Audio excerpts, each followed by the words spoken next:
an orchestrated, systematic destruction of the society, the financial system, governments, and the world as we've known it at large by globalists, a part of the World Economic Forum, and the international cult of private central banks to usher in a new global centralized authority, bank, and system of control. Everything that's going on, none of it's about morals, values, democracy, ideologies, climate change, allies, enemies, political parties. It's not about any of those distractions. It's all about a mission by globalists and private central banks to consolidate power, control, and money. And to accomplish this mission, they have to take our money, they have to take our freedom, they have to take our lives. And the most efficient way to do this is to destroy everything. Destroy social order, destroy decentralized banking, destroy our currency, destroy our culture, destroy our relationships with each other countries. Just basically divide and destroy until there's nothing left. Nothing left except the new system of control where they completely control every aspect of every human being's lives. Where if they are successful, we will own nothing. No homes, no land, no cars, no property, no businesses. We don't even own the money that we earn. And although some of our knee-jerk reactions to this may be, calm down, conspiracy theorists, that's absurd, the reality is they're not even hiding it. They're out here telling us all about it in plain sight. In fact, they've been telling us for years, writing and distributing articles about it, posting videos about it. Check out this video they produced and posted on the World Economic Forum's social media accounts all the way back in 2016. 8 predictions for the world in 2030. You'll own nothing and you'll be happy. Whatever you want, you'll rent, and it'll be delivered by drone. 2. The US won't be the world's leading superpower. A handful of countries will dominate. You won't die waiting for an organ donor. We won't transplant organs. We'll print new ones instead. I wonder how much the rent will be on those organs. 4. You'll eat much less meat. An occasional treat, not a staple, for the good of our environment and our health. 5. 1 billion people will be displaced by climate change. We'll have to do a better job at welcoming and integrating refugees. 6. Polluters will have to pay to emit carbon dioxide. There will be a global price on carbon. This will help make fossil fuels history. 7. You could be preparing to go to Mars. Scientists will have worked out how to keep you healthy in space. The start of a journey to find alien life? Well, they already rushed that one. I guess they're here, right? 8. Western values will have been tested to the breaking point. Checks and balances that underpin our democracies must not be forgotten. This is their playbook. This is their blueprint. Who created this? The World Economic Forum. Who's in charge of it? Klaus Schwab is the chairman. Check this guy out at the 2022 World Government Summit. History is truly at a turning point. We do not yet know the full extent and the systemic and structural changes which will happen. However, we do know that global energy systems, food systems, and supply chains will be deeply affected. In times of crisis, the role of governments is more important and more relevant than ever. What is also needed is a summit like this one to go beyond crisis management and to look into constructive ways we can build our common future. Is that not a scene of a villain from a dystopian movie? Yes, well, Klaus is calling their plan the Great Reset, which he wrote a book about called COVID-19, The Great Reset. And in it, he writes, every country from the United States to China must participate, and every industry from oil and gas to tech must be transformed. In short, we need a great reset of capitalism. Ominous, right? To lighten things up, I found an interesting interpretation of Klaus's vision for us and the new world. Check it out. Here's a little song I wrote. You might want to hear it in your pod. You'll own nothing and be happy. Ain't got no cash, ain't got no car, but 24 booster shots in your arm. Own nothing. Be happy. You can't even buy shit in the store because of your low social credit score. Own nothing. Be happy. You'll own nothing. And be happy. Be happy and eat the bugs. Eat the bugs. Eat the bugs is actually another thing they are blatantly out here trying to sell us. Here's an article they posted on their website from February 2022. 5 reasons why eating insects could reduce climate change. Man, you would think they would make a little more of an effort to find at least a more appetizing looking bug for this headline. And I was just going to share the headline of this article, but the 5 reasons are pure gold. 1. Edible insects can produce equivalent amounts of quality protein when compared to animals. One easy way of integrating insect protein into your diet would be through cricket protein powder, used in place of your typical protein supplement powder. Wow, how awesome is that? 2. Insects require less care and upkeep than livestock. I'll give them that. That makes sense. 3. We're actually running out of protein. I don't know, I honestly have no idea. 4. Insects are part of a virtuous ecocycle. Oh really, then why should we eat them? Isn't it more virtuous to let them keep contributing to this virtuous ecocycle than preventing them by, eating them? Oh, and here's the banger for anyone who still has some reservations about being virtuous and helping reduce climate change by eating insects. 5. You can start small and work your way up. Maybe you're not quite ready to eat an insect. Fair enough.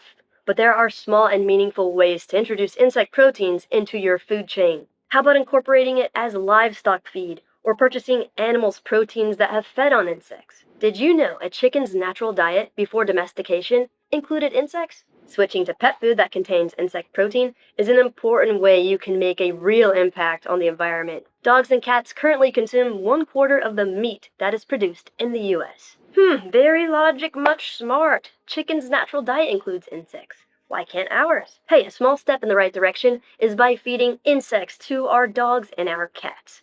Katla, do you want to eat insects? Does that sound good to you? She says no, she doesn't. What about you, Lyra? Would you like to eat some insects? She also says no. Who are these people? How about the number 2 guy at the World Economic Forum?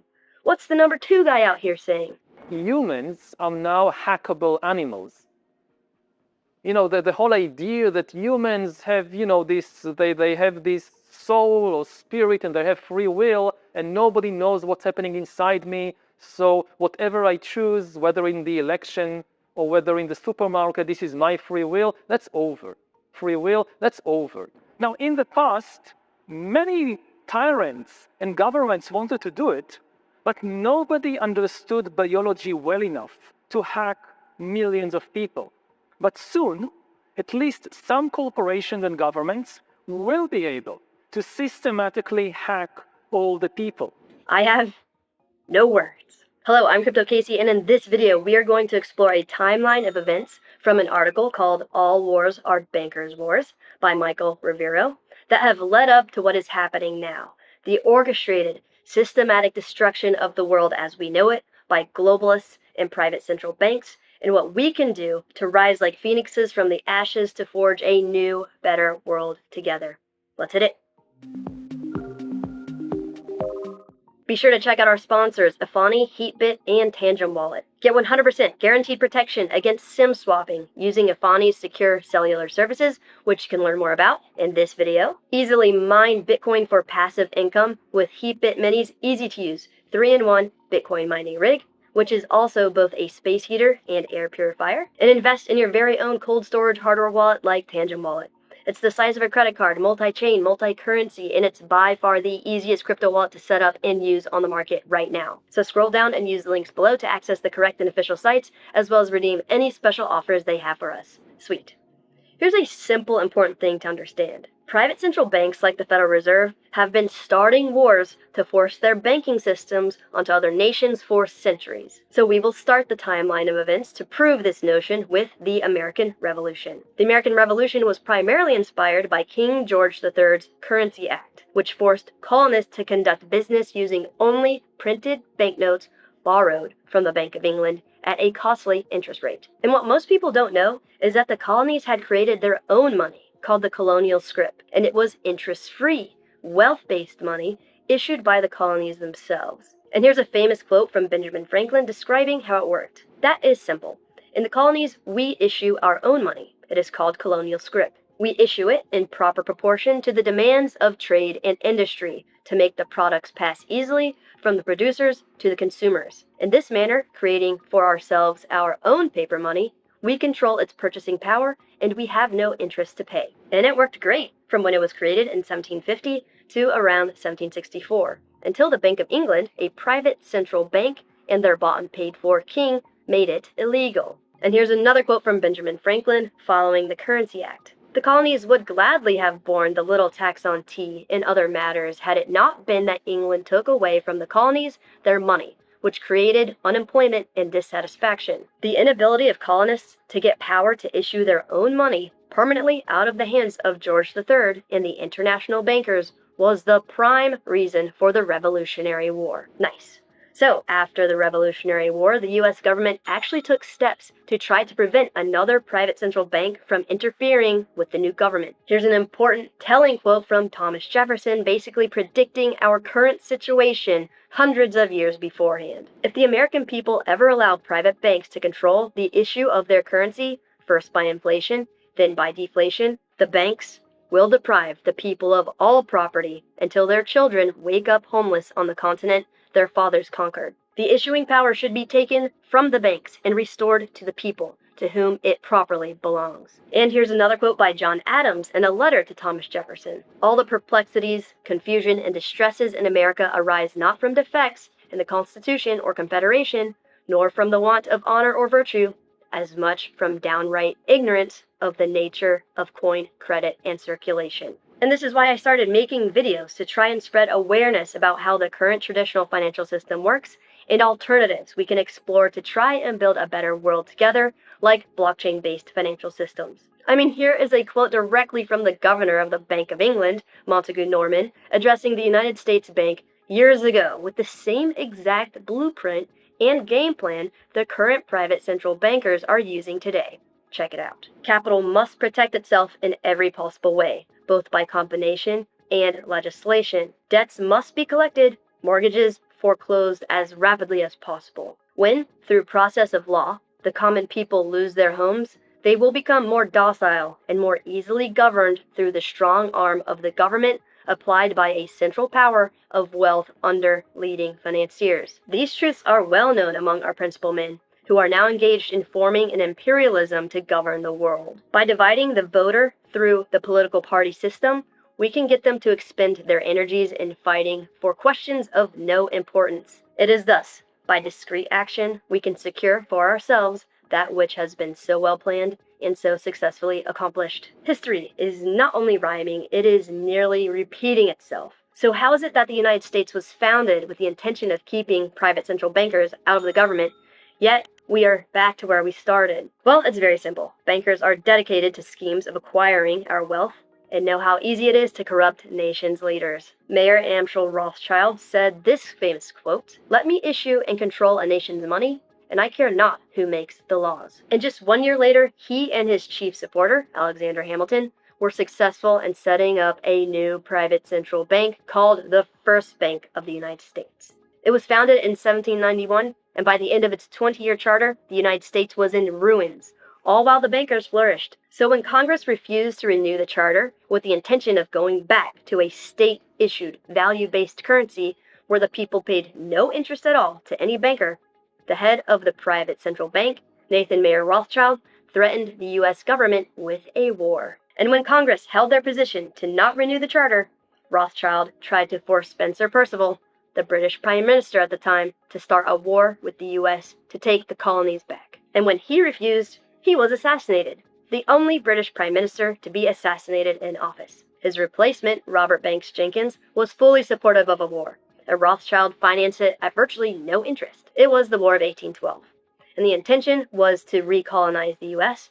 or put the U.S. into so much debt that they would be forced to accept a new private central bank, which is what ended up happening. Even though the U.S. won the war, Congress was forced to grant a new charter for another private central bank that issued public currency and loans with interest, and it was called the Second Bank of the United States. This private central bank brought the U.S. back into ruins yet again with tons of debt, unemployment, and poverty, until Andrew Jackson came along, campaigning for president with the slogan, "Jackson and no bank." He became president and blocked the renewal of the charter for the Second Bank of the United States with this famous quote, "Gentlemen, I too have been a close observer of the doings of the Bank of the United States. I have had men watching you for a long time, and am convinced that you have used the funds of the bank to speculate in the breadstuffs of the country. When you won, you divided the profits amongst you, and when you lost, you charged it to the bank. You tell me that if I take the deposits from the bank and annul its charter, I shall ruin 10,000 families? That may be true, gentlemen, but that is your sin. Should I let you go on, you will ruin 50,000 families. And that would be my sin. You are a den of vipers and thieves. I have determined to rout you out, and by the eternal, I will rout you out. And he did, and he also routed out all of the national debt. Andrew Jackson was the only American president to actually pay off the national debt. And oddly enough, an assassination attempt was made on him, where fortunately for him, both pistols the attacker was wielding failed to fire. So when the Second Bank of the United States lost its charter, it continued to operate as a regular bank and failed after about 5 years. After Andrew Jackson, President Zachary Taylor came into office, and he opposed the creation of a new private central bank, stating, "The idea of a national bank is dead and will not be revived in my time." And then, oddly enough, he died after eating a bowl of cherries and milk, rumored to have been poisoned with arsenic. Next, President James Buchanan was in. He also opposed a private central bank, set limits on banks issuing more loans than they had actual funds, and he was also poisoned with arsenic. But he survived, while the other 38 people at dinner died. Crazy. Which brings us to the next war started by bankers, the Civil War. That's right, when the Confederacy seceded from the United States, private central banks offered to fund President Abraham Lincoln's efforts to bring the South back into the Union at 30% interest. Lincoln responded by saying he would not free slaves by enslaving people to the bankers, and used his presidential authority to issue a new government interest-free currency called the greenback. And so the bankers retaliated by sending a letter to every bank in the U.S., urging them to fund the mainstream media at the time, newspapers, to oppose Lincoln's greenbacks. A quote from Lincoln says, "I have two great enemies, the Southern Army in the front of me, and the bankers in the rear. Of the two, the one at my rear is my greatest foe." The bankers also urged Europe to support the Confederacy to defeat Lincoln's Union, where France and Britain were really considering attacking the United States to help the Confederacy.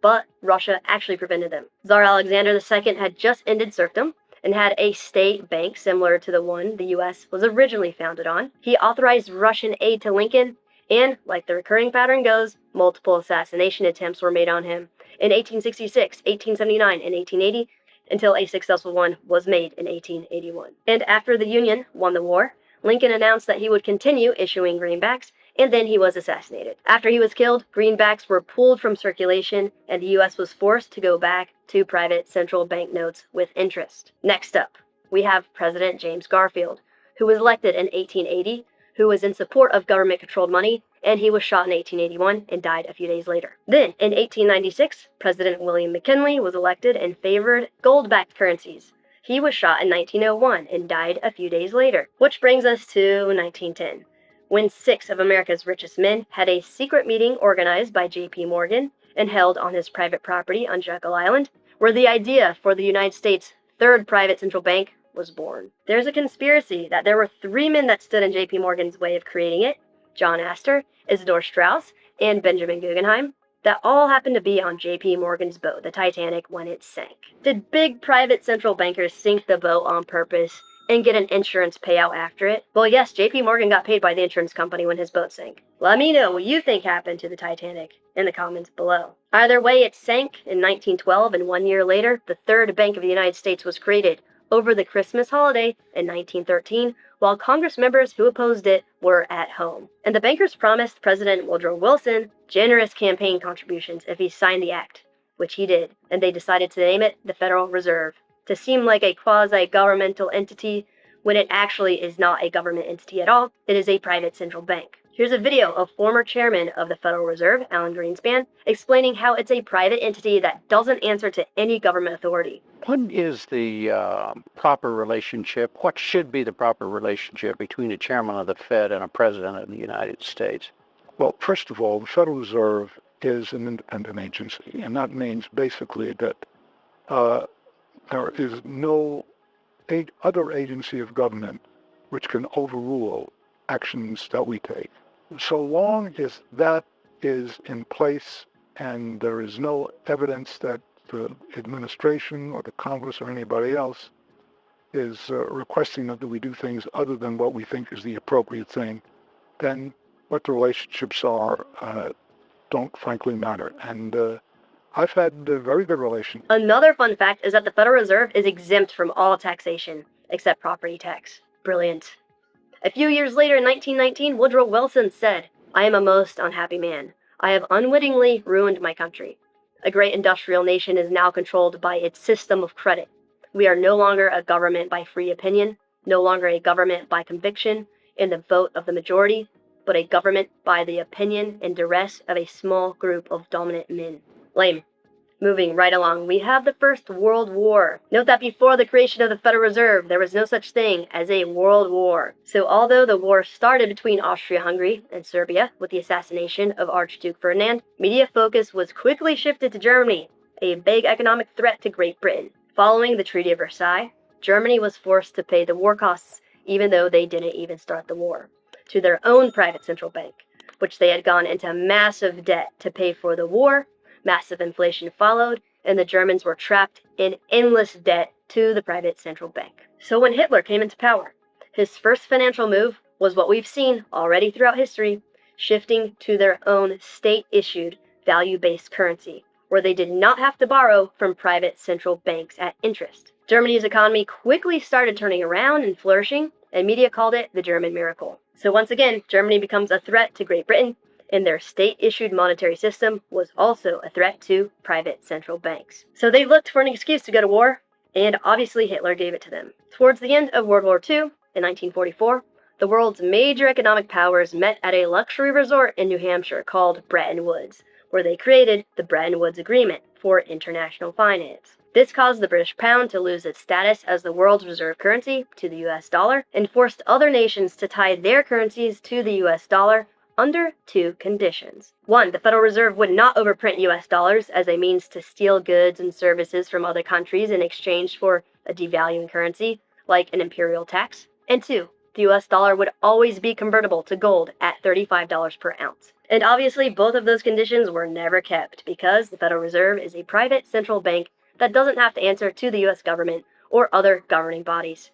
Amazing. Next, we've got President John F. Kennedy. He understood the private central bank's agenda and wrote and signed Executive Order 11110 that ordered the U.S. Treasury to issue a new government-backed currency called the United States Note. They were created by the U.S. government, backed by the silver stockpiles held by the U.S. government. About $4.5 billion went into public circulation, and 5 months later, Kennedy was assassinated, and all of the United States notes were pulled from circulation and destroyed. And it's important to note that Kennedy's Executive Order 11110 is actually still in effect. However, no president has been brave enough to touch it since. Great.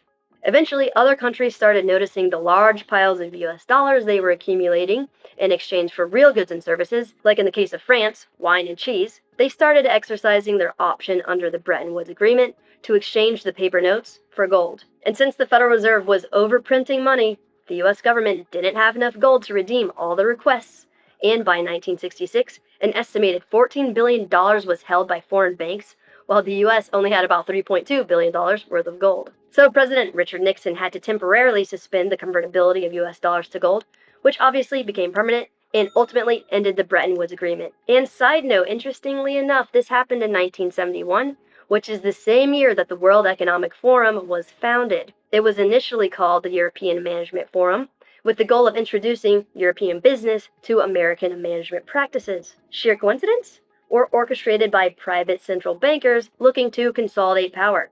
Let me know what you think in the comments below. So once it became obvious that the US didn't have enough gold reserves to back its currency, faith in the United States' ability to pay off its debt decreased. To combat this, Richard Nixon started the environmental movement with the EPA, which effectively allowed the government to use public lands as collateral on national debt, under the guise that it was being protected and kept pristine. So eventually, about 25% of United States land had been seized by the government and pledged to foreign countries as collateral. With land in short supply, the US government made deals with the world's largest oil-producing countries, where in exchange for only selling their oil for US dollars, the US would guarantee military protection for them. And this is when the petrodollar system was born. So the US started effectively backing the US dollar with oil, other foreign countries' oil.